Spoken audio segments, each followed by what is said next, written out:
Miss, para que sea más nítido. Ya, muy bien. Vamos a comenzar entonces, chicos. Vamos a hacer el tema de esta semana. El tema es la conquista de América y el Tahuantinsuyo, ¿no? ¿Cómo se invade el Tahuantinsuyo también, ¿no? Tú sabes que eso también se le llama la invasión. Pero en la CEPRE San Marcos se utiliza todavía el concepto de la conquista para hacer referencia a la época en la cual los europeos se apoderaron de estas tierras de América, ¿ya? Muy bien, entonces vamos a hablar acá, repito, acerca de este tema que viene a ser la conquista. Listo, ya está. Muy bien, sobre la conquista del Tahuantinsuyo hay que recordar la época o el siglo. Vamos a poner acá entonces el llamado siglo XVI. Cuando decimos siglo XVI es 1500, ¿no? Recuerda que el proceso de la conquista de América y el Tahuantinsuyo se produce durante los años de 1500. Pero para entender el proceso de la conquista, tenemos que entender primero cuál es el escenario internacional. ¿Qué está pasando en el mundo en esta etapa cuando se está produciendo la conquista de América y del Tahuantinsuyo? ¿Qué es lo que está pasando a nivel mundial? Por eso vamos a poner en el punto 1 el contexto. ¿Qué eventos importantes se desarrollan en el mundo en esta época en la cual vamos a ver nosotros que se está produciendo la invasión a América y al Tahuantinsuyo? Ahí está. En cuanto al contexto, vamos a decir lo siguiente. Este periodo de la historia en Europa es cuando se desarrollaba el sistema capitalista en su fase inicial. ¿Y cómo se llama esto? Se le llama también capitalismo mercantil. Entonces, vamos a poner, ¿cómo se le llama este periodo? Se le llama el periodo del capitalismo. En su fase inicial, conocido como el capitalismo mercantil. ¿Ok? Entonces, el capitalismo mercantil es el periodo inicial del capitalismo, en la cual aparece una clase social que es la burguesía, que está buscando acumular metales preciosos o capitales. Y es así este momento en el cual, durante el capitalismo mercantil, los europeos están desarrollando un intenso comercio. Y este intenso comercio que hacen los europeos hacen que busquen metales preciosos, que busquen más mercados, y eso es lo que va a generar uno de los motivos de por qué los europeos salen y llegan sin querer, pues al inicio, al continente americano. ¿Ya? Muy bien. Ahora vamos a hablar acerca de algunos antecedentes para entender cómo los europeos españoles principalmente llegaron aquí a América. Entonces vamos a poner ahora en el punto número 2 los antecedentes. ¿Cuáles serían los antecedentes que van a influenciar mucho para entender cómo los europeos finalmente llegaron aquí a América? Entre los antecedentes más importantes, tenemos que ver cómo los europeos salieron de su continente. Ellos empezaron, repito, a salir de Europa y la pregunta es ¿por qué? Entonces vamos a recordar ese aspecto, ¿sí? Vamos a poner, primer antecedente, la expansión europea. Así es, los europeos entonces van a salir de su continente. Vamos a poner acá, uno de los antecedentes vendría a ser entonces la expansión europea, ¿ya? Vamos a poner acá, expansión europea. Así es. Entonces, ¿cuáles son las causas o factores que van a influenciar a que los europeos salgan durante el siglo XV? Sí, no te olvides, por favor, que la expansión europea se produce durante ¿qué época? Durante el siglo XV. Y siglo XV más o menos, ¿de qué año estamos hablando? De los años de 1400. Así es. Durante el siglo XV o 1400 los europeos empiezan a salir. Pero lo que nosotros tenemos siempre que tomar en cuenta, porque esto seguramente ya le han enseñado en Historia Universal a ustedes, es los factores. ¿Cuáles son los factores que influenciaron para que los europeos salgan durante el siglo XV? ¿Ya? Entonces vamos a poner acá cuáles serían los factores que influenciaron para que los europeos salgan durante el siglo XV.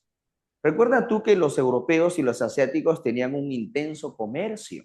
Para que los europeos lleguen al mercado asiático, siempre pasaban por una ciudad que era Constantinopla, la capital del Imperio Bizantino, ¿verdad?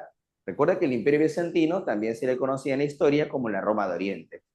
Entonces, esta ciudad que es Constantinopla va a caer.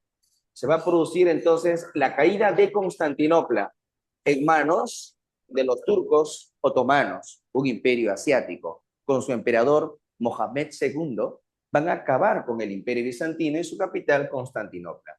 Entonces, esa capital, que era la puerta de acceso de Europa a Asia, se ha bloqueado.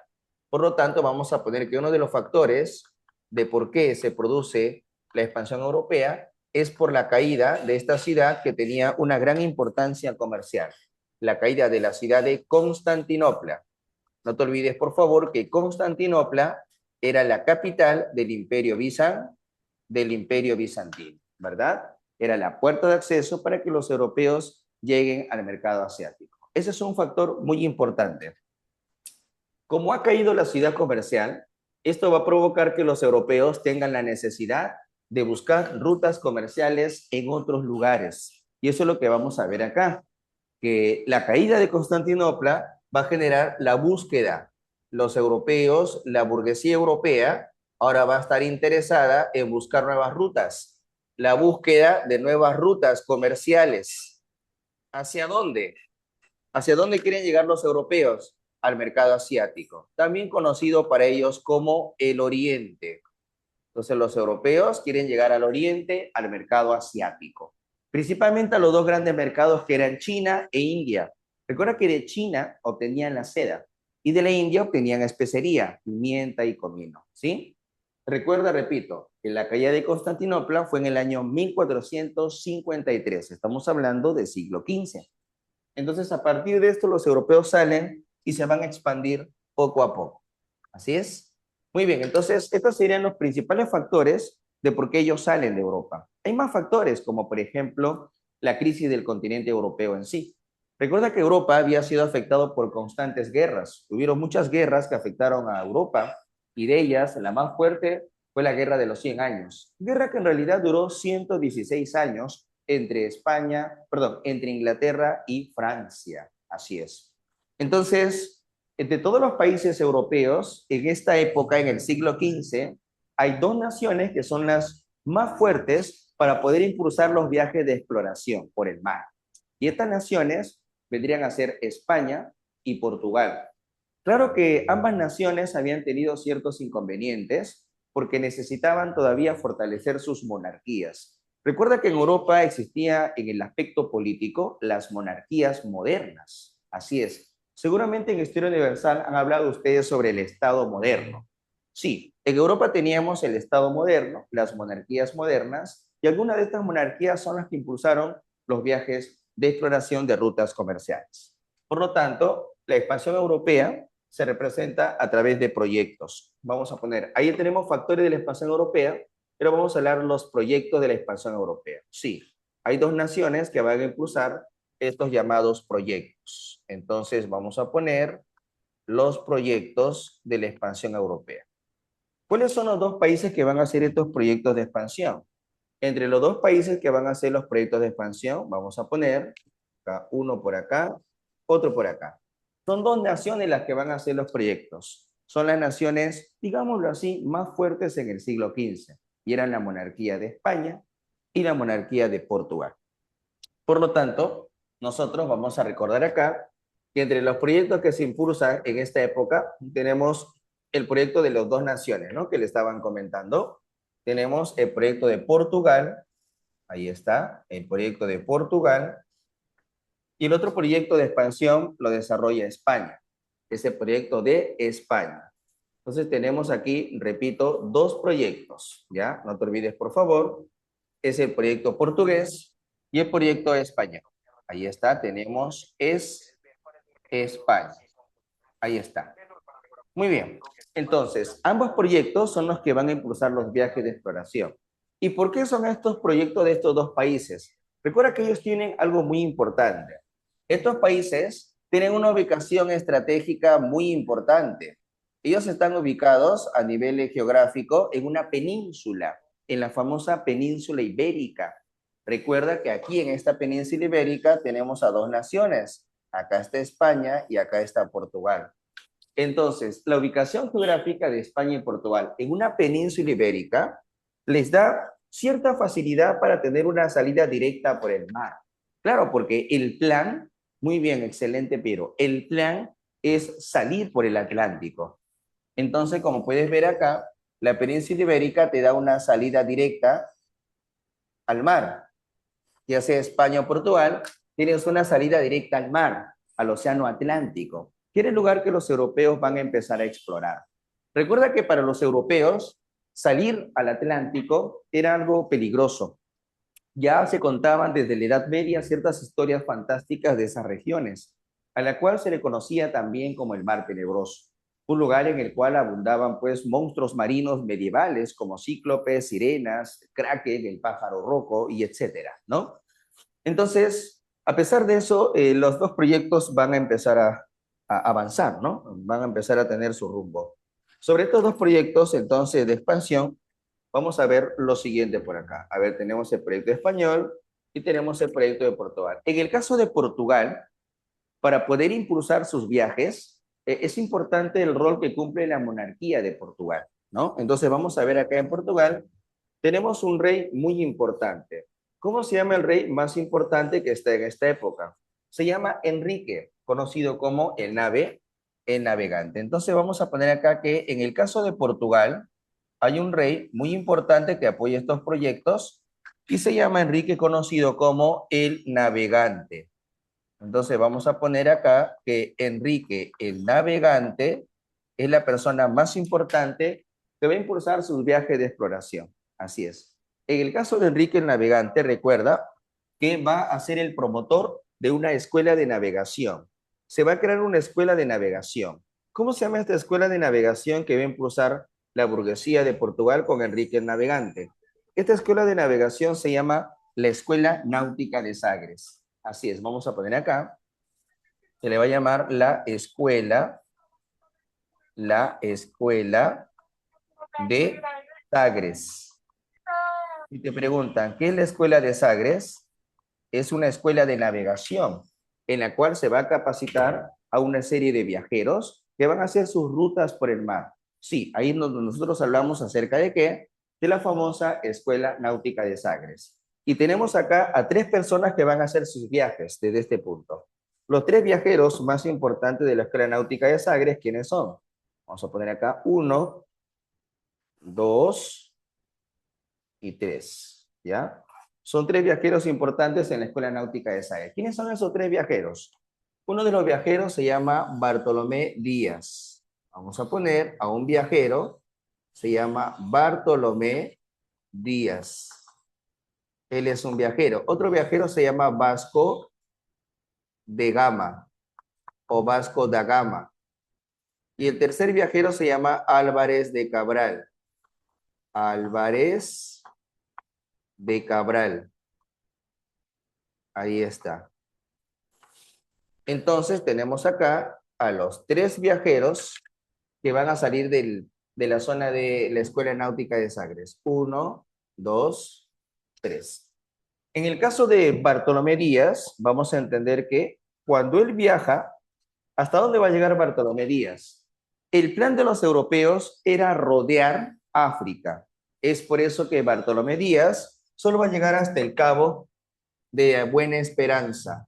Vamos a poner, él hasta dónde llega, hasta el Cabo de las Tormentas, que luego será conocido como el Cabo de Buena Esperanza. Luego tenemos a Vasco de Gama. Vasco de Gama sí va a lograr rodear el continente africano y con Vasco de Gama sí se va a llegar hasta la zona de Calicut. ¿Y dónde queda Calicut? En la India. O sea, con Vasco de Gama sí, los portugueses van a llegar a su cometido, que es el mercado de la India, gracias a la ruta de Vasco de Gama. Pero con Álvarez de Cabral cambia un poco. Álvarez de Cabral, cuando intenta rodear África, su embarcación se va a desviar y lo va a llevar hasta las costas de Brasil, en América. Es así que él es el primer portugués que logra llegar hasta las costas brasileñas. Entonces vamos a poner acá que uno de los aportes de él es llegar hasta dónde? Hasta el Brasil. Profesor, pero ¿cuándo llegó él al Brasil? Él llegó a Brasil en el año de 1500. No te olvides, por favor. Él llega a Brasil ¿en qué año?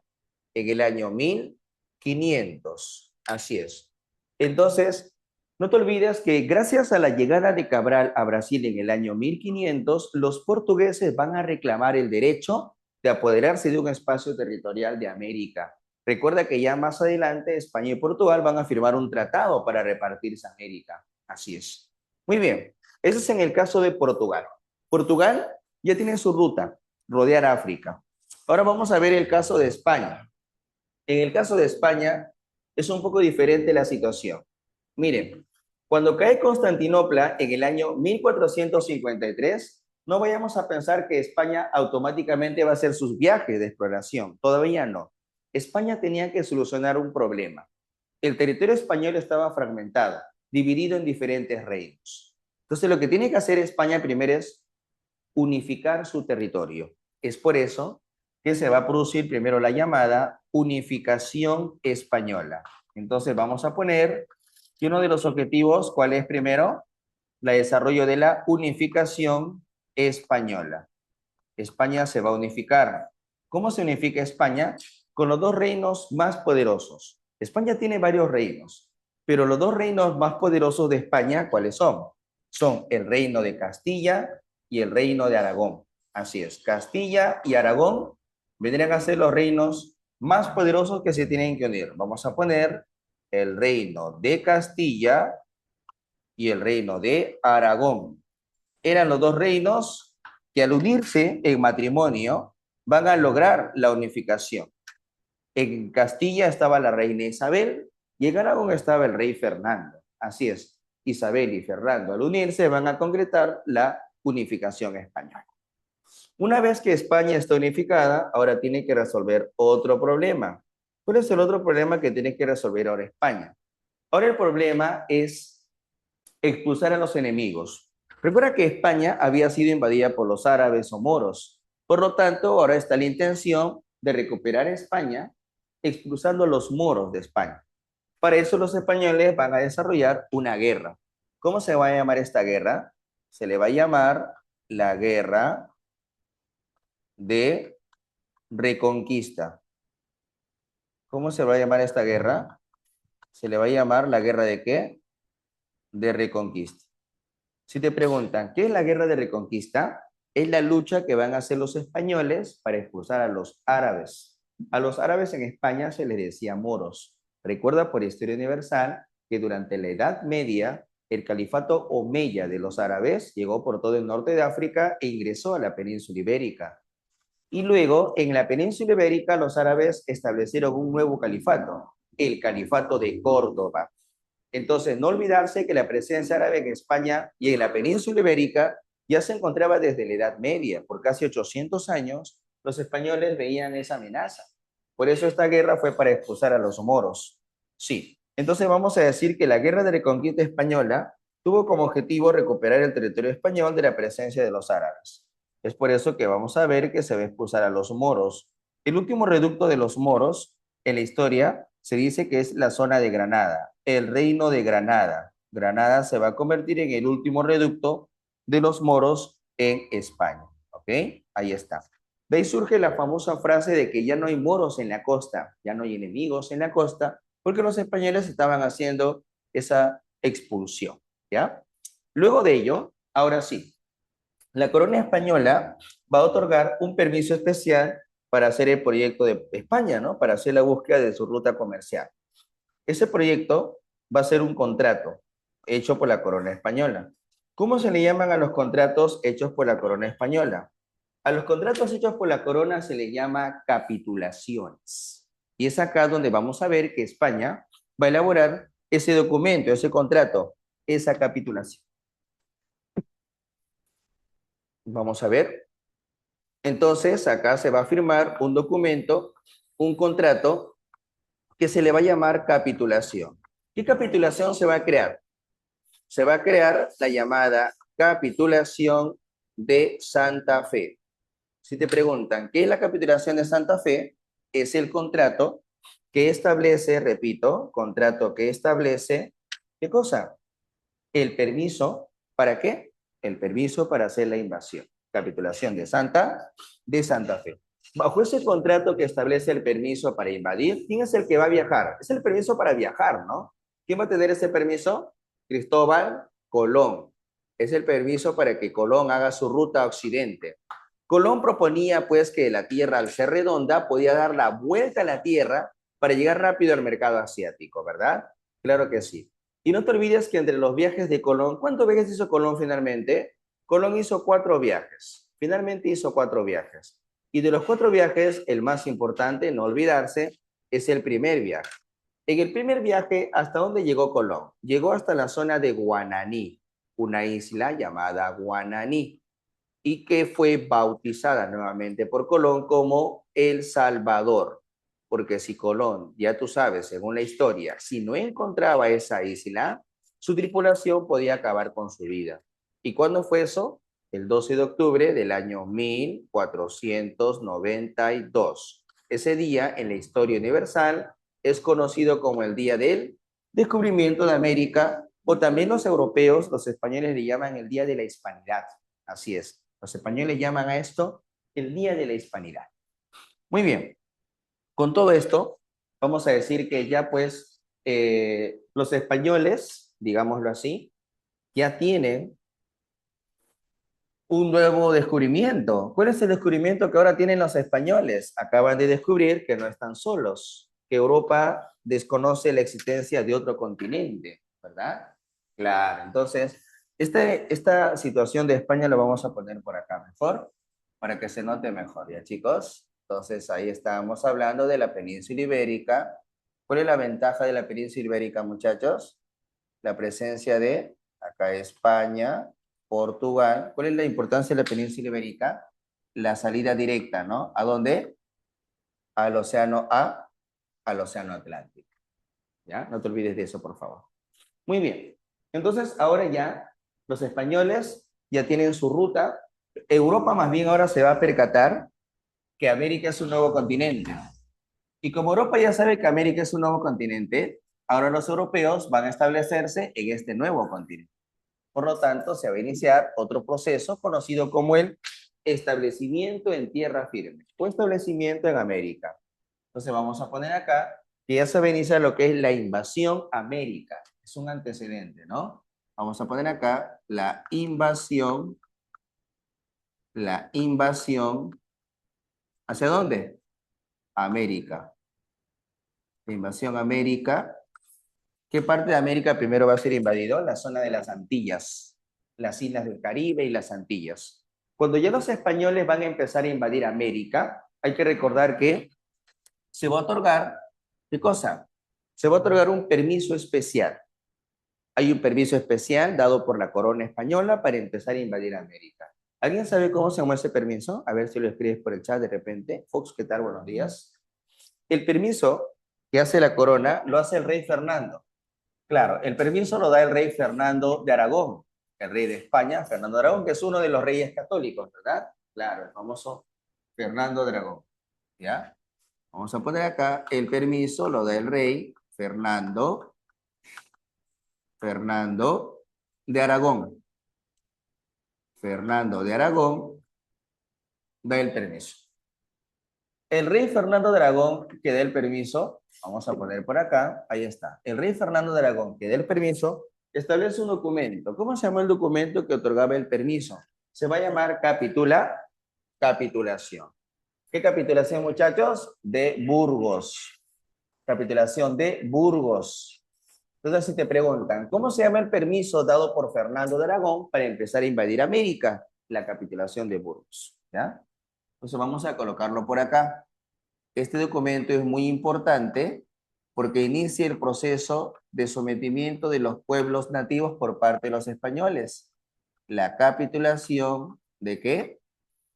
De Burgos. Así es. Entonces, vamos a poner por acá. ¿Qué es la capitulación de Burgos? Es el documento, es el acuerdo donde se establece la invasión. El profesor dice que no se ve bien. Me imagino que debe ser por la luz, ¿no? ¿Ves? Quizás es por la luz que no se ve. ¿Es por la luz, chicos? Ah, es por la luz. De repente cerramos la cortina, ¿no? ¿O es el foco? A ver, sí, ahorita no. Vamos a ver con la cortina, chicos, un ratito, ¿ya? Todo sea para un mejor servicio para ustedes. ¿Ya? ¿Está bien así o es el foco? A ver, ¿qué dice Flores? Es el foco. Y a mí, pero de repente, ya, claro, ya. No te preocupes, hijo, ¿ya? Ahorita van a apagar el foco. Claro, se apagan el foco y ya no me vas a ver mucho a mí, pero no hay problema, ¿ya? Vamos a esperar un ratito. Todo para que tengan un mejor servicio, pues. Vamos a esperar. Y ahorita van a apagar el foquito. Uy. A ver, ¿qué digan ellos? ¿Qué digan ellos? A ver, pero, no, a ver, ¿qué dijeron, chicos? ¿Se veía algo o no se veía algo? Escriban, escriban. No lo veo, dice. Ya. Claro. No, sino que brilla mucho el foco.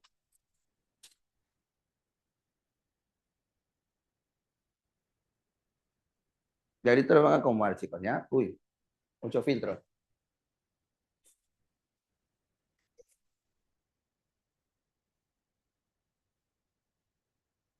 Ah, de repente, ahí está sí mejor, en otro lado sí se ve mejor. Ya, ahí ya no llega el foco.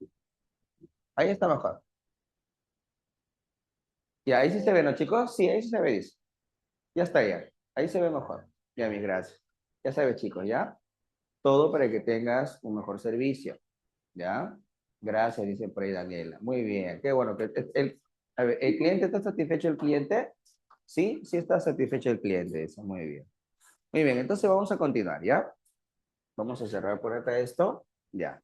Ya está, chicos. Estábamos hablando que la capitulación de Burgos es el permiso otorgado para empezar a invadir América.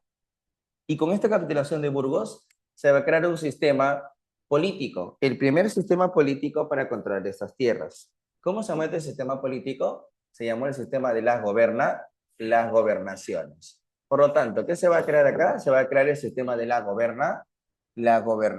Vamos a poner, se va a crear el sistema político llamado las las gobernaciones, ¿ya? Entonces, si te preguntan a ti, ¿qué es el sistema político de las gobernaciones? Es un sistema para controlar las tierras de América. Los españoles van a empezar a controlar las tierras de América, ¿ya? Se van a crear aquí dos gobernaciones. ¿Cuáles vendrían a ser estas dos gobernaciones? Estas dos gobernaciones vendrían a ser Castilla del Oro y Nueva Andalucía. O sea, más o menos, si es que nosotros queremos dar una idea de cómo son las dos gobernaciones, vamos a dibujar acá un mapa, pero lo vamos a poner en un cuadrito, pues, ¿no? Como debe ser ordenado, en un marco, para que las líneas del mapa no se pierdan, no se vayan a otro lado, y no te confunda de decir hasta dónde va la línea, hasta dónde va el mapa, ¿ya? Entonces vamos a poner más o menos acá un mapa que representa estas dos gobernaciones. Y las dos gobernaciones más o menos sería así, ¿no? Más o menos sería así las dos gobernaciones. Más o menos por acá. Ahí está. Acá tenemos entonces parte de América Central donde vamos a ver las dos gobernaciones, ¿ya? Por ejemplo, esta zona se va a llamar gobernación de Nueva Andalucía. ¿Cómo se va a llamar este lugar? Se va a llamar la gobernación de Nueva Andalucía. Vamos a poner acá, ¿ya? Este lugar se va a llamar Nueva Andalucía. Nueva Andalucía. ¿Ok? Ya está. Y este lugar que está por acá se va a llamar la gobernación de Castilla del Oro. Vamos a poner por acá. Esta zona se va a llamar la gobernación de Castilla del Oro. Ahí está. Entonces tenemos a Nueva Andalucía y Castilla del Oro. Son dos gobernaciones que se están creando acá. ¿Cómo se llama el mar que está por acá? El mar que está por acá es el Atlántico. Por ahí está el Atlántico y acá está el Pacífico, ¿no? Pero ¿sabes cómo se le va a llamar al Pacífico? Al Pacífico se le va a decir el Mar del Sur, ¿ya? Vamos a poner, este vendría a ser el Pacífico, pero los europeos, ¿cómo lo van a conocer primero? Le van a decir el Mar del Sur, así le van a llamar los europeos. Por ejemplo, Balboa le va a llamar el Mar del Sur y este mar se le va a llamar el Mar del Norte. El Mar del Norte. El Mar del Norte. ¿Ok, chicos? Muy bien, hasta ahí. ¿Todo claro con el mapa? A ver, ¿me confirmas, por favor? ¿Está bien? ¿Sirve? ¿Sirve el mapa para ubicarte las dos gobernaciones de América? Esto sería más o menos Colombia y Venezuela. Sí, está bonito, dicen. Excelente. Gracias. Gracias, muchachos. ¿Ya? Todo ordenadito. Lo vas a hacer con tu marquito, ¿ya, hijo? Con tu marquito. Acá también tenemos que ponerle un marco a la península ibérica, como está saliendo a hacer el comercio por el Atlántico. ¿Cómo le decían al Atlántico los europeos? Le decían el mar tenebroso. ¿Ok, chicos? Muy bien, ya está. Entonces, recuerda que con la capitulación de Burgos se están creando las dos primeras gobernaciones. Gracias, Daniela. Ahora lo que vamos a hacer es lo siguiente. Hay que recordar que los españoles que ya se están estableciendo aquí en América van a empezar a tener exploraciones en estas tierras, ¿sí? Entonces vamos a ver algunas exploraciones como antecedente para los españoles que van a llegar a invadir el Tahuantinsuyo finalmente. Sí, entonces vamos a conocer ahora cuáles serían estas exploraciones. Vamos a poner exploraciones que se están haciendo a esta época. ¿Y cuáles son estas exploraciones? Vamos a poner por acá, ¿ya? Entre las exploraciones que se están desarrollando en este momento son las siguientes. Tenemos al señor Balboa. ¿Balboa qué hace? Balboa va a viajar. ¿Por qué lugar? Vamos a poner los dos viajes de los españoles, ¿ya? Primero, vamos a poner en un cuadrito de color morado, no, un cuadrito rojo, siempre van a ser los cuadritos rojos para los dibujos, ¿ya? En un cuadrito rojo vamos a representar la expedición de Balboa, ¿ya? Más o menos sería así. Ahí está. Aquí en este cuadrito vamos a representar el viaje que hace Balboa. ¿Cómo hizo su ruta Balboa? ¿Ya? Ahí está, en las exploraciones. Primero, lo que hace Balboa es cruzar al otro extremo, al otro lado. ¿Cómo así, profesor? Vamos a ver. El viaje de Balboa, ¿en qué consistió? En explorar el otro extremo, el otro lugar. Más o menos así. Balboa se encontraba en estas costas y Balboa hace un viaje al otro lugar.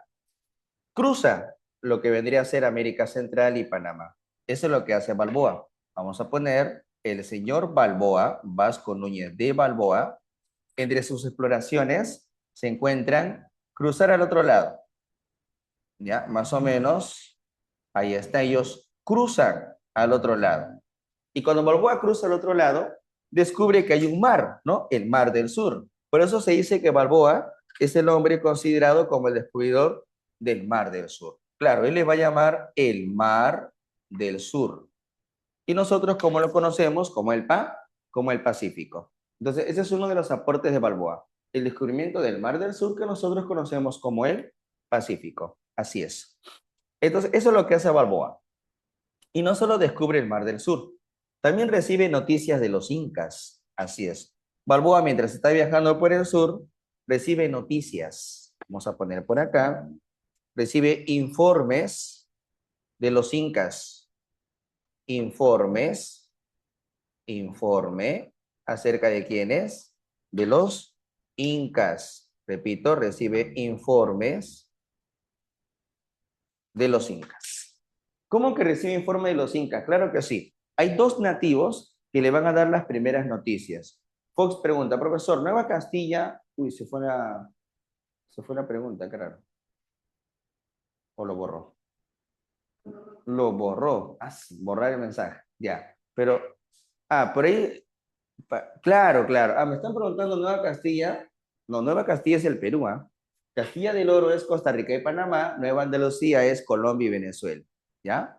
Muy bien. Claro, acá Balboa, cuando recibe las noticias de los incas, primero recibe los informe de tesoros en el sur, informe de los tesoros en el sur, informe de tesoros, informe de tesoros en el sur.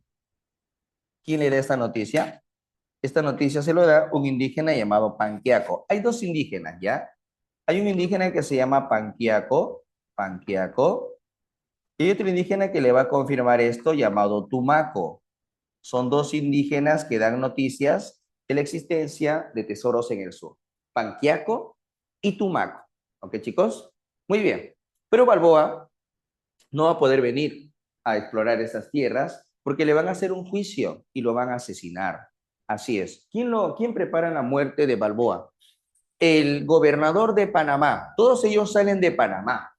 En Panamá estaba el gobernador Pedrarias o Pedro Arias Dávila. Él va a conspirar para capturar a Balboa, hacerle un juicio y matarlo. A eso se le va a considerar como el primer asesinato jurídico de América. Muerto Balboa, tenemos otro hombre que va a hacer un viaje. ¿Quién es la otra persona que va a hacer un viaje? Va a ser el señor, ¿quién, muchachos? Pascual de Andagoya. Por lo tanto, ahora tenemos otro viaje, el viaje desarrollado por Pascual de Andagoya. Entonces, ahora vamos a ver por acá, ¿el viaje de quién? De Andagoya, es otro viajero, ¿ya? Que va a partir del sur, como ya tú sabes, del norte, perdón, de la zona de Panamá. Pascual de Andagoya. Entonces, ¿qué es lo que hace Andagoya? Andagoya también va a hacer viajes hasta el sur, ¿sí? ¿Y hasta dónde va a llegar Andagoya? Va a llegar hasta las tierras de un cacique llamado el cacique o el señor Virú. Hasta las tierras de un cacique llamado el cacique Virú. Y en honor al nombre del cacique Virú, ¿qué nombre va a surgir después? ¿Qué se va a manejar después? El nombre del Perú. Si te preguntan, ¿en qué momento en qué momento surge el nombre del Perú? Luego de la expedición que hace Andagoya al sur, hasta el lugar donde está el cacique del Perú. ¿Ok? Muevan la cámara por ahí. Allá a mí, si podemos mover la cámara esta parte. ¿Eh? Creo que acá ya no llega la luz, así que sí podemos ponchar nomás. ¿Ya? Ahorita mueven la cámara, chicos, no te preocupes. ¿Sí? Y ahora sí van a ver todo. Ya. No hay problema si esto ya, porque ya lo copiaron. Ya. Listo, chicos, hasta acá. Llega hasta el cacique Viru, ¿no? Esto es parte de América, ¿no? Recuerda que este es América del Sur. Vamos a poner, este es América. América del Sur. Ya está. ¿Ok, chicos? ¿Todo claro? Ya está bien, ¿no? Ya, listo, ya Danielita. Muy bien, chicos, entonces hasta acá nosotros cerramos con los antecedentes de la invasión a América y al Tahuantinsuyo, ¿ya? Ahora vamos a hablar ya de frente del tema que, o sea, el punto más importante que vendría a ser ya, pues, la invasión en sí a esta tierra, ¿no? La invasión acá a esta tierra. Entonces, para hablar de la invasión a esta tierra, tenemos que recordar algo muy importante. Acá América se va a establecer un sistema de abuso y explotación. ¿Qué sistema de abuso y explotación se va a establecer aquí en América? Se va a establecer un sistema de abuso que se llama la encomienda. Y es importante mencionarlo. Es importante tomar en cuenta qué es la encomienda. ¿Ok? Entonces vamos a poner acá el sistema de abuso y explotación. ¿Cómo se llama? La encomienda. El sistema de la encomienda. ¿Ok, chicos? Muy bien. Ahora, ¿qué es la encomienda? La encomienda se va a establecer aquí en América ya con la invasión. La encomienda es un sistema de explotación de carácter feudal, servil. Profesor, ¿qué dice Panquiaco Tumaco? Sí, son dos indígenas que van a dar informes a Balboa de la existencia de tesoros en el sur. Panquiaco y luego el cacique, el indígena, perdón, Tumaco. ¿Ya? Muy bien. Yo les estaba comentando entonces que la encomienda es un sistema de explotación donde tenemos dos protagonistas. ¿Quiénes son los dos protagonistas en un sistema de la encomienda? Tenemos acá el conquistador.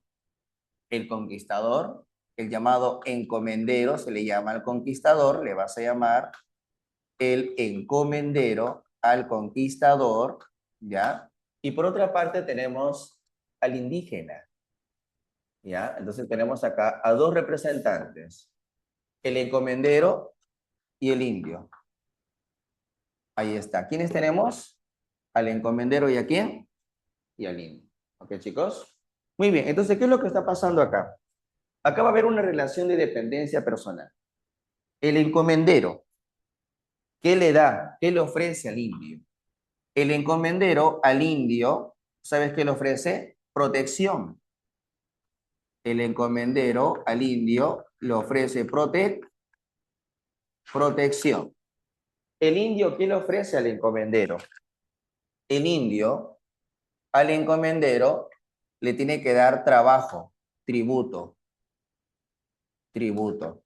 Entonces, aquí es donde nosotros vamos a ver una relación de dependencia personal. El encomendero supuestamente protege, vamos a poner entre comillas, ¿no? El encomendero supuestamente protege y el indio tiene que tributar, tiene que trabajar, ¿ya?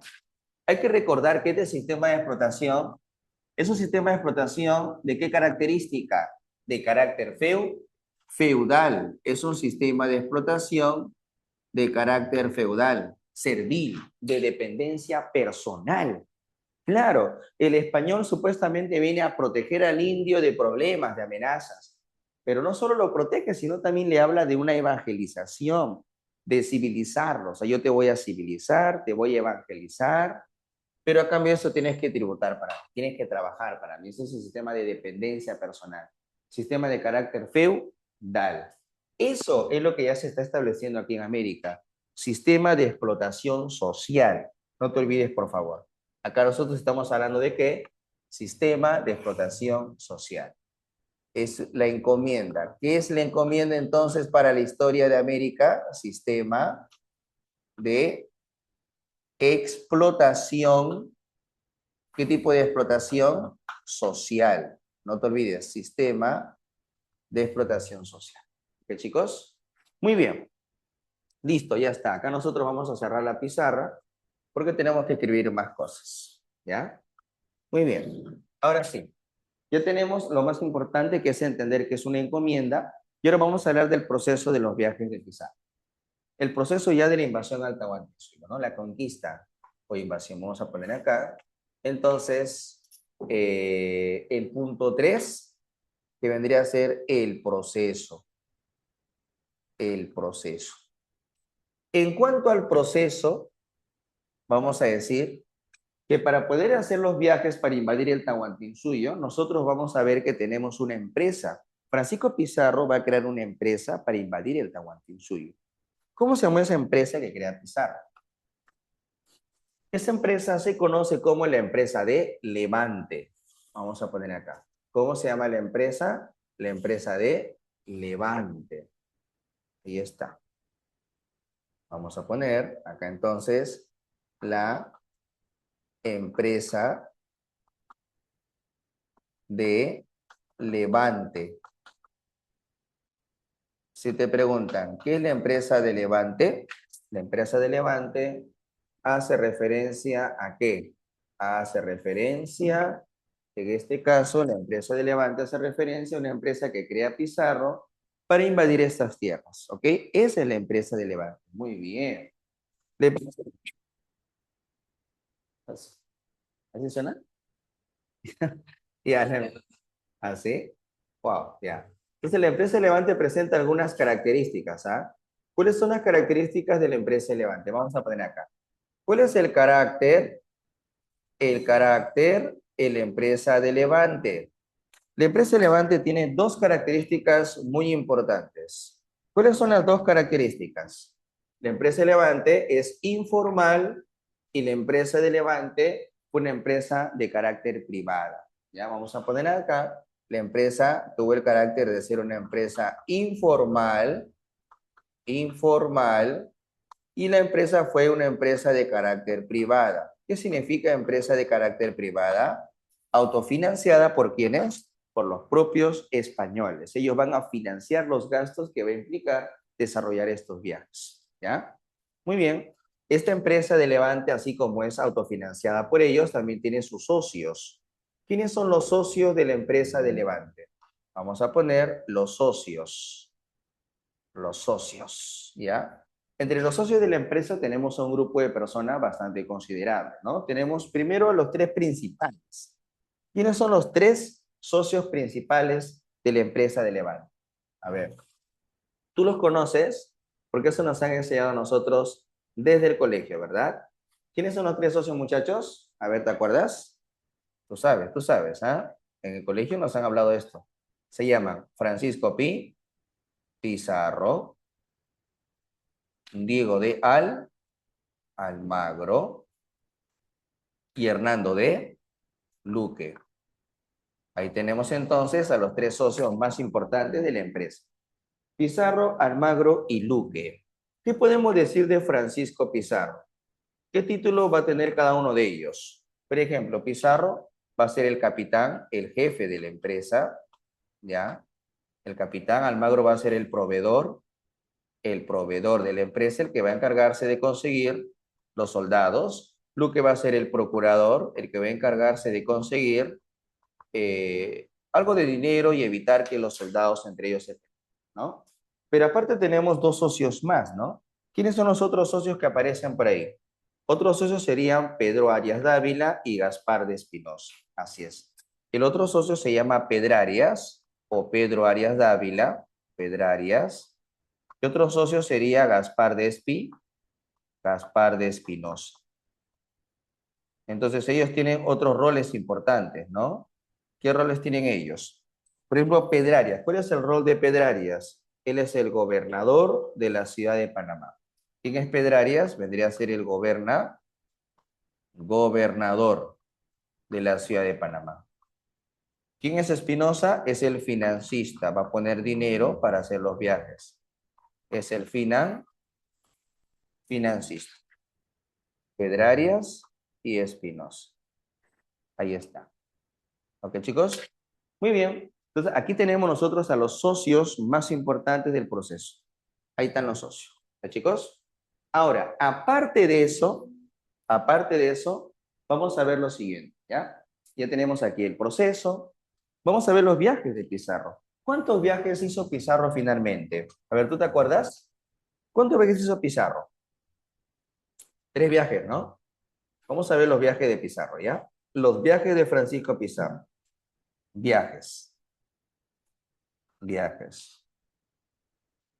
Finalmente, entre los viajes de Pizarro tenemos nosotros 3 viajes.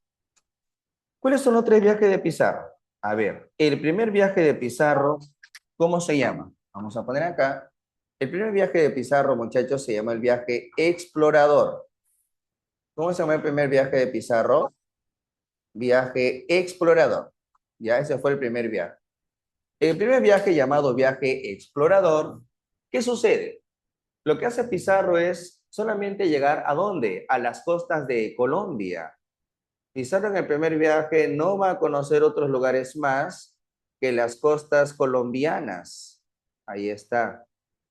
Eso es lo que pasa en el primer viaje. En el primer viaje llega hasta algunos puntos, vamos a poner por acá, en orden, ¿ya?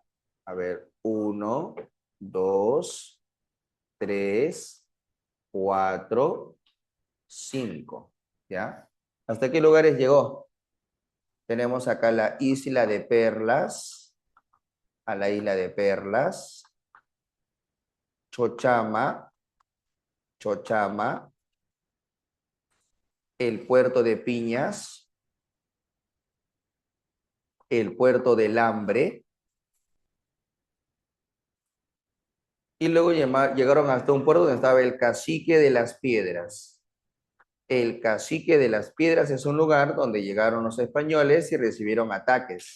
Y ese lugar se va a quemar, porque en ese lugar los colombianos le quitaron el ojo a Almagro, el ojo izquierdo con una flecha. Almagro ordenó quemar ese pueblo. A ese lugar se le conocerá después en la historia como el pueblo quemado. Así es. El puerto del Hambre será conocido como el pueblo quemado. Entonces, siempre parten de Panamá, no te olvides, ¿ah? Son los diferentes puntos donde llegaron a tener inconvenientes. Esto es el primer viaje. En resumen, el primer viaje de Pizarro no funcionó de manera correcta. Fue un fracaso. Exacto. Muy bien, caballeros. Conclusión, vamos a decir que el primer viaje de Pizarro resultó ser un fracaso. Esto fue en 1524, ¿no? El año 1524. Primer viaje de Francisco Pizarro. Resultó ser finalmente un fracaso. Ahí está. Primer viaje fracasó, no funcionó, ¿ya? ¿Se va a hacer un segundo viaje? Claro, y para hacer un segundo viaje, la empresa se va a formalizar. Entonces vamos a poner por acá. Para hacer el segundo viaje de Pizarro, se va a formalizar la empresa. ¿Cómo se va a formalizar la empresa para el segundo viaje? Vamos a poner acá, se va a firmar un contrato que formalice la empresa. ¿Cómo se va a llamar el contrato? Contrato de Pana, el contrato de Panamá. Entonces vamos a poner que luego del fracaso del primer viaje se firma un contrato llamado el contrato de la ciudad de Panamá, contrato de Panamá. Ahí está. Si te preguntan en tu examen entonces, ¿qué es el contrato de Panamá? Es el documento que va a permitir el continuismo y la formalización de la empresa que está haciendo Pizarro, de la empresa de Levante, ¿ya? Entonces vamos a poner acá, ¿qué establece el contrato de Panamá? Establece dos cosas, formalización de la empresa y continuismo de la empresa, ¿ya? Vamos a poner acá, ¿qué establece? Que la empresa se va a formalizar, ya no va a ser una empresa oral, un acuerdo común, y también se establece el continuismo de la empresa. El continuismo de la empresa de Levante. Ahí está. Miren, ¿ah? La formalización y el continuismo.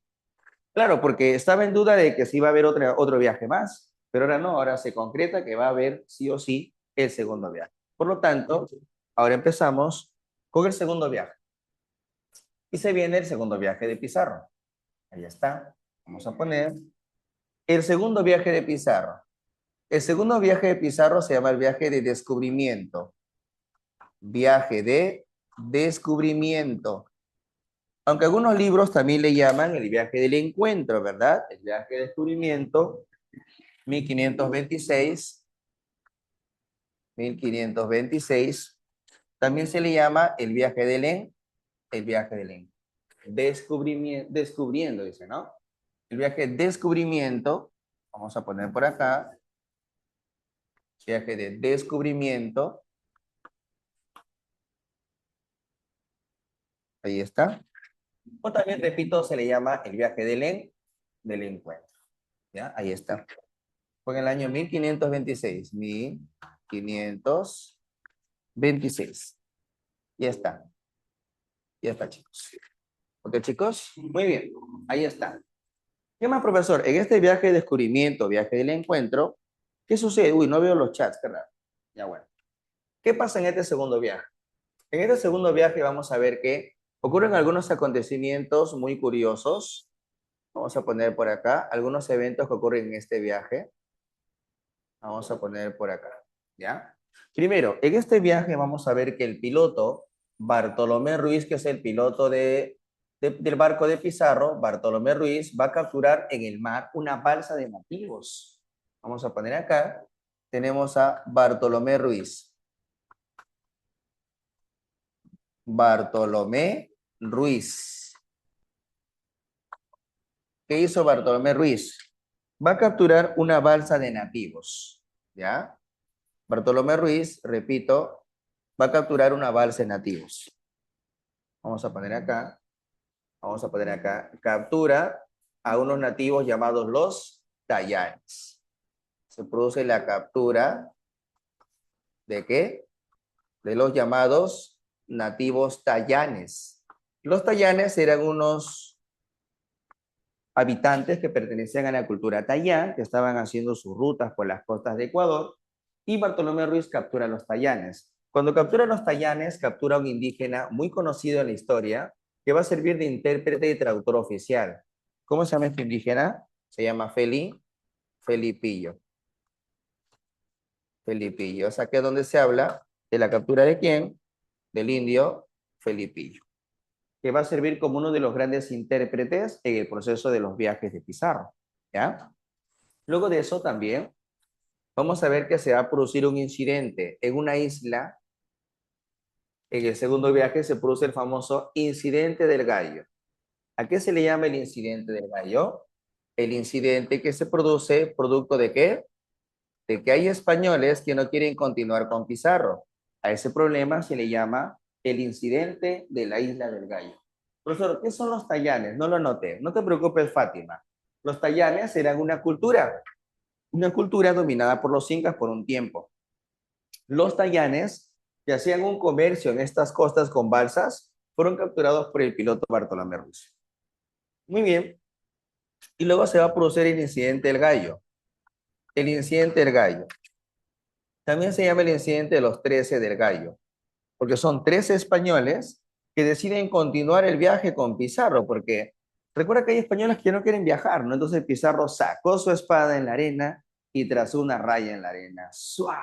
¿Y qué dijo Pizarro? Aquellos que no cruzan se van ¿a dónde? ¿A ser pobres y ricos? Claro, es el incidente de los 13 del gallo.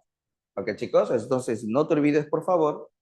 Gracias a eso, continuó su viaje y los españoles van a conocer una ciudad inca, luego de los 13 del gallo. Van a conocer la primera ciudad inca. ¿Cuál es la primera ciudad inca que conocieron los españoles? Una ciudad que ya existía en el Imperio Inca. ¿Esa ciudad cómo se llamaba? Se llamaba la ciudad de Tumbes. Claro, no te olvides, por favor. La primera ciudad inca que conoció Pizarro, ¿cómo se llamó? Tumbes. Los españoles, al llegar a Tumbes, ahora sí están totalmente seguros que existe el Tahuantinsuyo, que existe el Imperio Inca, porque ya han llegado ¿a dónde?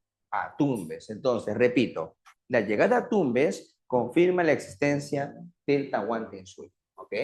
Y luego de que ellos han llegado a Tumbes, ¿ahora qué sucede? Vamos a ver que luego de que llegan a Tumbes, Pizarro decide continuar viajando un poco más al sur. ¿Y hasta dónde va a llegar Pizarro? Hasta la desembocadura de un río. Un río. ¿Hasta qué río? Va a llegar hasta el río Santa, hasta la desembocadura del llamado río Santa. En Ancas queda el río Santa, ¿no? Entonces, mira, ya Pizarro en este viaje está llegando hasta Tumbes, hasta el río Santa, y ya está en territorio del Tahuantinsuyo. Claro, claro que sí. Pero Pizarro se ha dado cuenta que el imperio inca es 5 veces más grande que España. Por lo tanto, Pizarro sabe que necesita, ¿qué cosa? El permiso especial de la corona para hacer los viajes. Es así que Pizarro, ¿qué va a hacer? Va a obtener ciertos permisos. Entre los socios de la empresa, se elige un líder que vaya a viajar a España a conversar con el rey. Así es. Por lo tanto, se va a lograr, ¿qué cosa? Firmar un permiso. ¿Cómo se va a llamar el permiso que firmará Pizarro para poder tener la autorización y así invadir el Tahuantinsuyo? Ese permiso es muy importante porque ahí viene el examen de admisión. ¿Cómo se llama ese permiso, muchachos? Muy bien, excelente, caballero. Se llama la capitulación de Toledo. Entonces, vamos a poner que el permiso se conoce como la capitulación de ¿qué? De Toledo.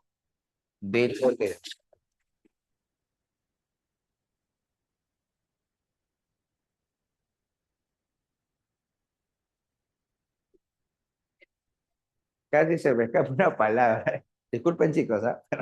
En vez de que ahorita se cae el edificio, ya no hay profesora ya.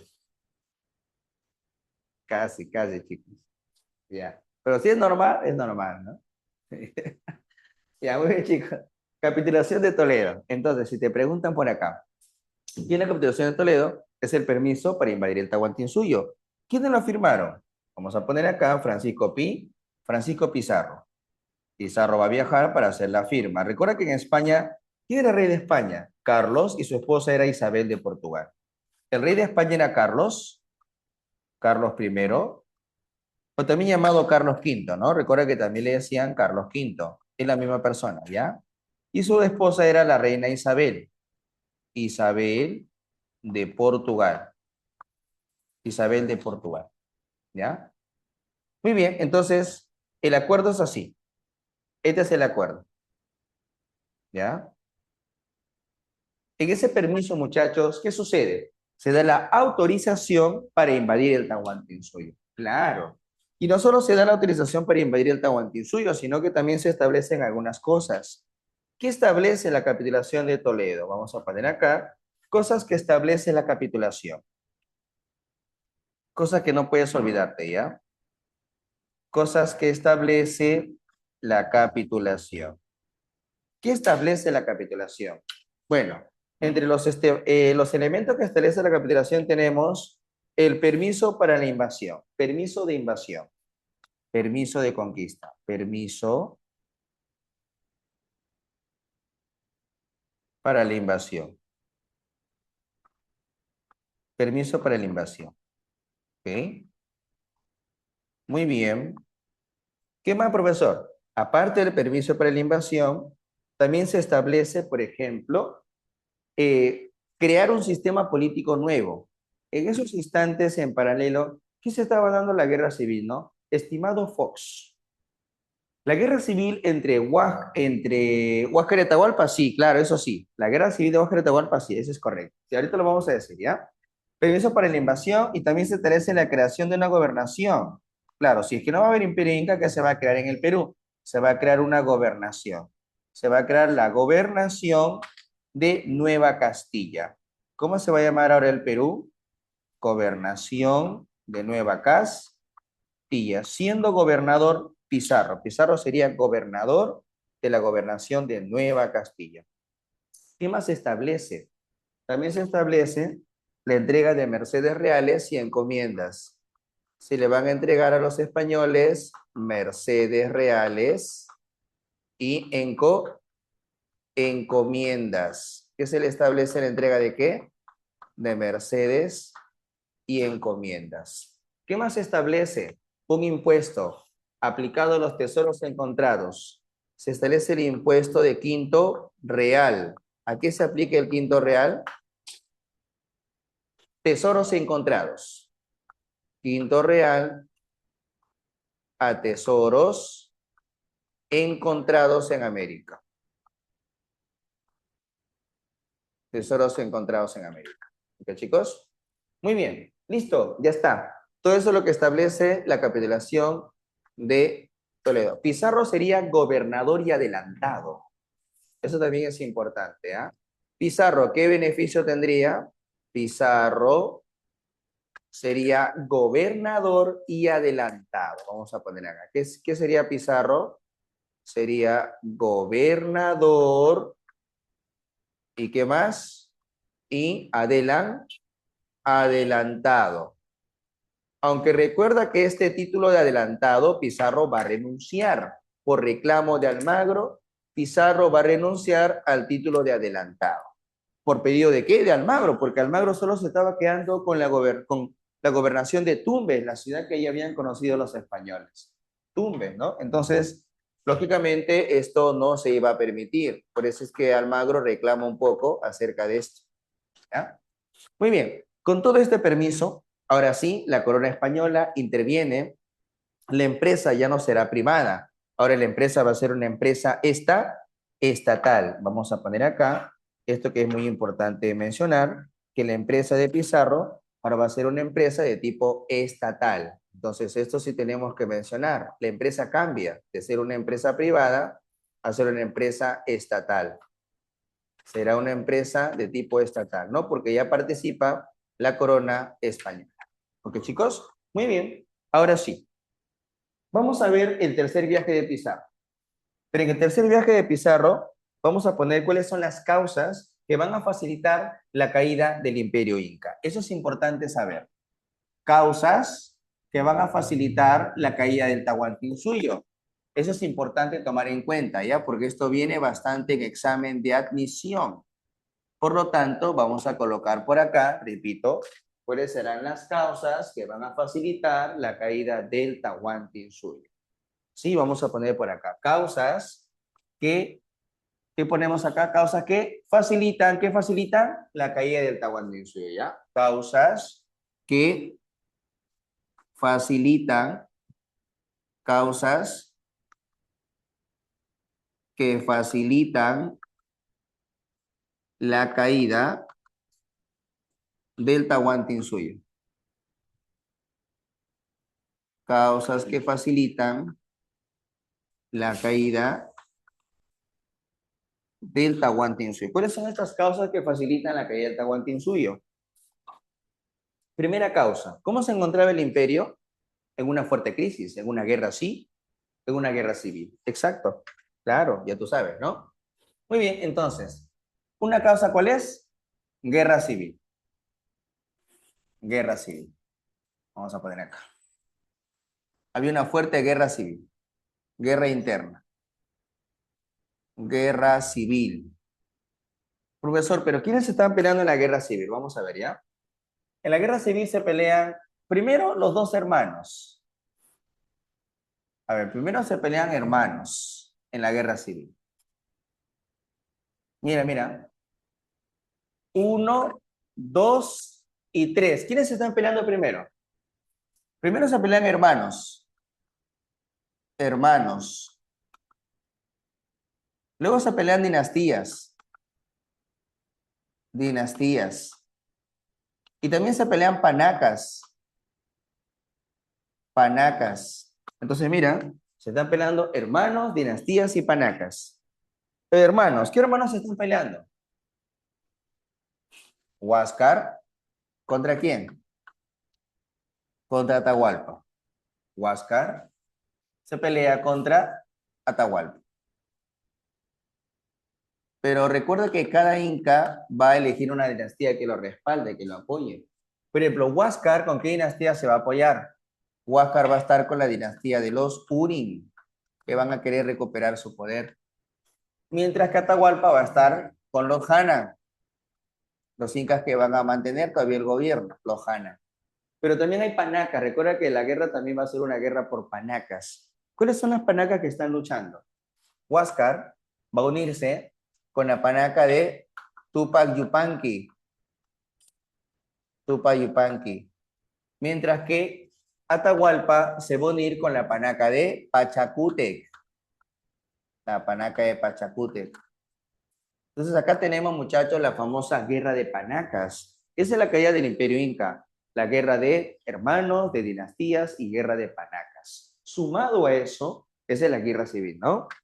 Ese es un factor, la guerra civil, el que hace que el imperio esté podrido, dividido. Otro factor que facilita la caída del Imperio Inca, ¿cuál vendría a ser? Vendría a ser también el apoyo o la colaboración de diferentes etnias. Hay muchas etnias que van a apoyar a los españoles, pensando que así van a recuperar su autonomía, el apoyo de las etnias. Entonces, otro factor sería el apoyo de diferentes etnias a los españoles. ¿Qué etnias están apoyando a los españoles? Hay varias etnias, ¿no? Podemos mencionar acá uno, dos, tres.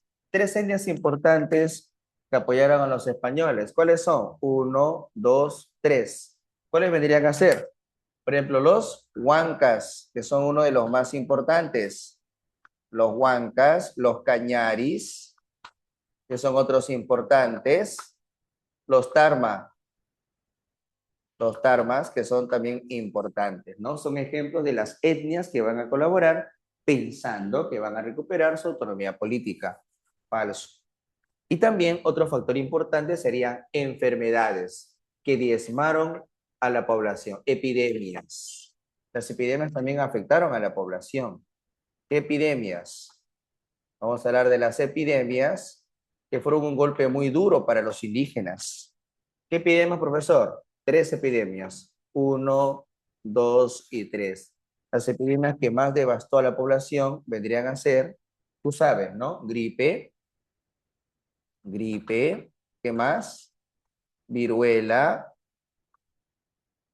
¿y qué más? Sarampión. Gripe, viruela y sarampión serían las enfermedades que más afectaron a la población. Vamos a gripe, viruela y sarampión. ¿Ok? Muy bien. Y aparte de esas enfermedades, también tenemos superioridad militar. Así es. ¿Cómo es eso de superioridad militar, profesor? Claro. Se dice que los españoles tenían armas avanzadas. Y eso también no podemos negarlo, ¿no? Habían armas avanzadas. Superioridad militar. Superioridad militar. Cuando decimos superioridad militar, hacemos referencia, muchachos, a armas avanzadas en esta época. ¿Cuáles son estas armas avanzadas en esta época? Tenemos, por ejemplo, entre las armas avanzadas de esta época, tenemos el caballo, el arcabuz. Tenemos, aparte del caballo y el arcabuz, tenemos los cañones, cañones de guerra. Son algunos elementos militares que van a dar superioridad y ventaja a los españoles en los primeros años de la conquista, repito, solo en los primeros años, ¿ah? No en toda la guerra. ¿Ok? Y también la verticalidad del Estado Inca, ese es otro factor muy importante. ¿Cuál es ese otro factor? Verticalidad del Estado Inca. Vamos a poner acá verticalidad del Estado Inca. ¿Por qué la verticalidad del Estado Inca es un problema?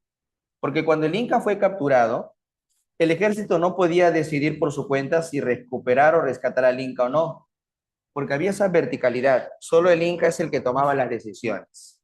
Eso va a ser otro factor que va a afectar mucho a la guerra. Así es. Y con todo eso, vamos a hablar ahora ¿de qué? Del tercer viaje de Pizarro. El tercer y último viaje de Pizarro. Vamos a poner acá. Tercer viaje conocido como el viaje de conquista. El viaje de conquista o viaje de invasión. Tercer viaje.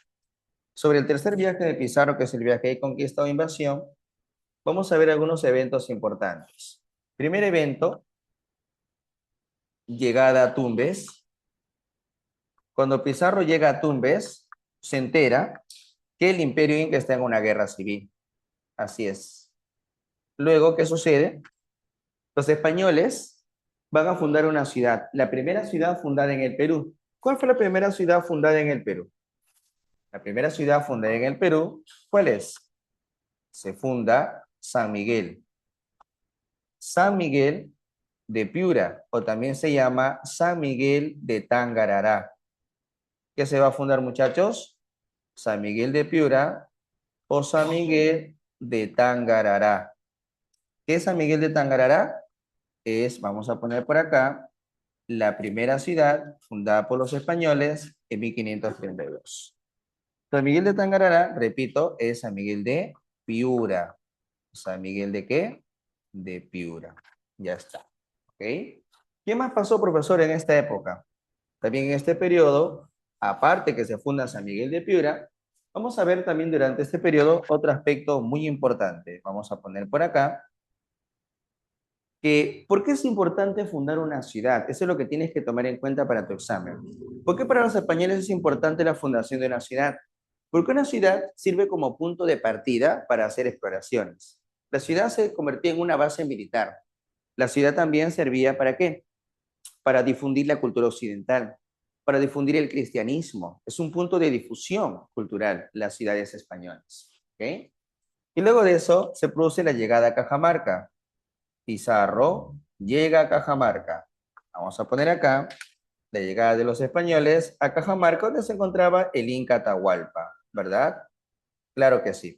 Cuando los españoles llegan a Cajamarca, se va a producir la primera entrevista con el Inca. El Inca no estaba en la plaza de Cajamarca. Era 15 de noviembre de 1532. El Inca estaba en las afueras de la ciudad, en los baños termales.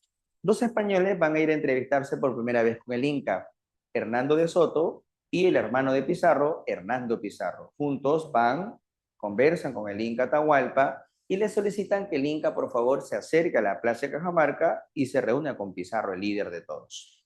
Es así que el 16 de noviembre de 1532, a horas de la tarde, Atahualpa hace su entrada a la Plaza de Cajamarca, pero como es un hombre muy soberbio y confiado, decidió ingresar a la plaza sin su ejército, solo con sirvientes, yanaconas, jipicunas, cargadores, pero no su ejército. Su ejército quedará en las afueras de la ciudad. Él está muy confiado. Cree que los españoles van a ser sus yanaconas, insectos, que los puede capturar fácilmente. Y cuando Atahualpa se encuentra en la plaza de Cajamarca, se le acerca ante el Inca Atahualpa, ¿quién? Se le acerca un padre, representante de la Iglesia Católica.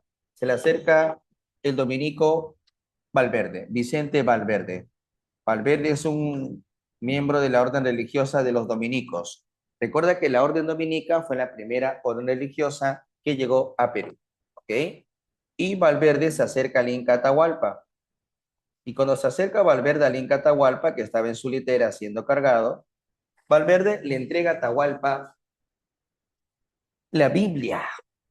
Aparentemente para otros historiadores es un cántico religioso, pero cuando le entregan la Biblia, a eso se le llama el requerimiento. ¿Qué es el requerimiento, muchachos? Pedirle al Inca que se someta pacíficamente. Esto del requerimiento es un protocolo que tenía que hacer España antes de someter a un pueblo. Repito, ¿qué cosa es el requerimiento? Es un protocolo que consistía en pedirle a un jefe que se someta pacíficamente. Si no acepta someterse pacíficamente, ¿qué procede? ¿Qué se va a iniciar?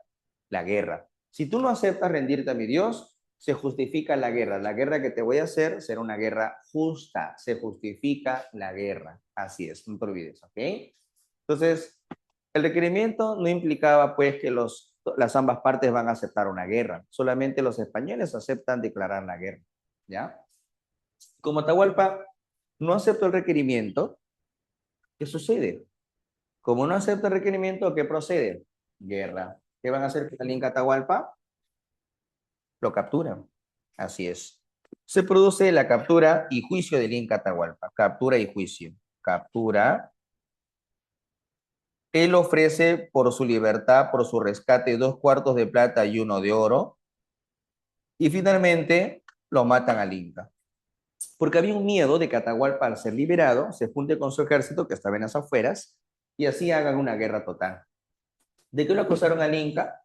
Lo acusaron de poligamia, idolatría, adorar al sol, herejía, no adoptar los dogmas católicos y de no llenar los cuartos del rescate. Él ofrecía 2 cuartos de plata y 1 de oro. Se le acusó de no llenar los cuartos de rescate. Se le acusó también de no aceptar el requerimiento. El no aceptar el requerimiento también es culpable, ¿no? Y con todo eso, ¿cuál sería la sentencia? La muerte. Entonces, será asesinado. Atahualpa será asesinado, ¿no? Se le aplica la pena del garrote. Con la pena del garrote, el Inca Atahualpa entonces será asesinado. Muerte del Inca Atahualpa. Muere. Muerte. Muerto el Inca Atahualpa, el proceso de la invasión va a continuar, ¿no? Los españoles, luego de Cajamarca, van a dirigirse hasta el Cusco, van a hacer la famosa Marcha del Cusco. Pero ya este proceso de la invasión o conquista va a traer muchas consecuencias. ¿Y cuáles son las consecuencias que van a traer acá, todo este proceso? Que nos pueden preguntar en examen de admisión, ¿no? ¿Cuáles son las consecuencias de todo el proceso de invasión al Tahuantinsuyo? Vamos a poner algunas consecuencias que no puedes olvidarte de la invasión a América y al Tahuantinsuyo.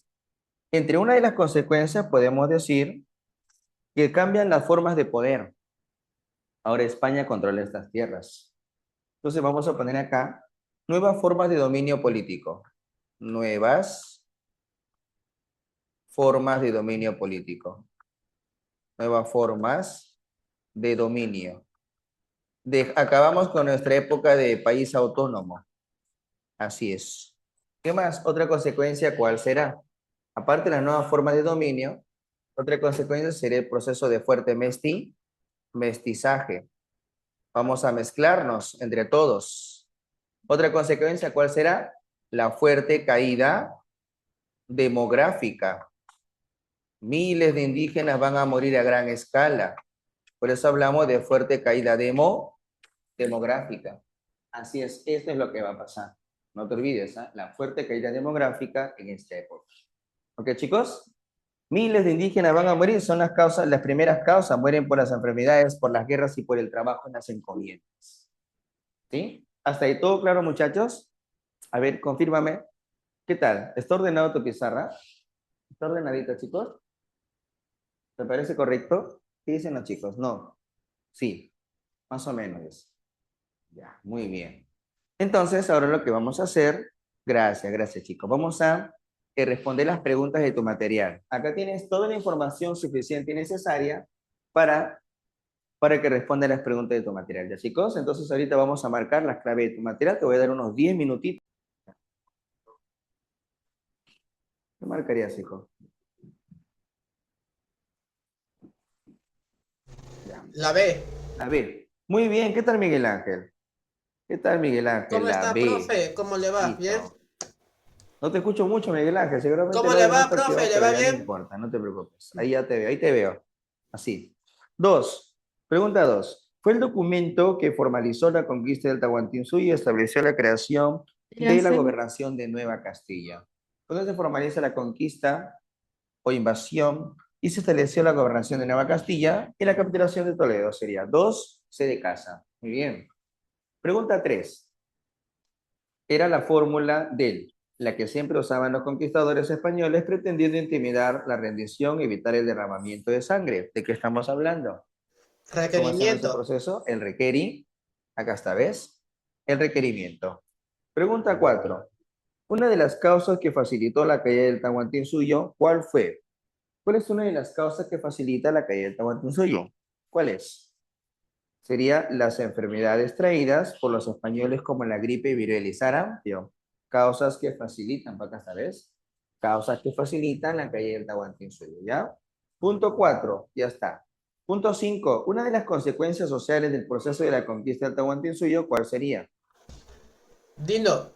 Una consecuencia social, acá hay algo social. ¿Cuál es la consecuencia social? ¿Qué dice el dedo? Un centro de... dedo, muy bien, proceso de mestizaje, proceso fuerte de mestizaje. ¿Es correcto? Pregunta 6. Desde la llegada de los castellanos a estas tierras, bajo el permiso de la capitulación de Toledo, se establecieron los primeros centros urbanos en los que fue en el pasado el territorio del Tahuantinsuyo. Señala el incorrecto con referencia a las funciones y utilidades de las mismas. ¿Ah? Allá. ¿Por qué es importante una ciudad? Las primeras ciudades fundadas por los españoles. ¿Cuál sería la clave en la pregunta 6?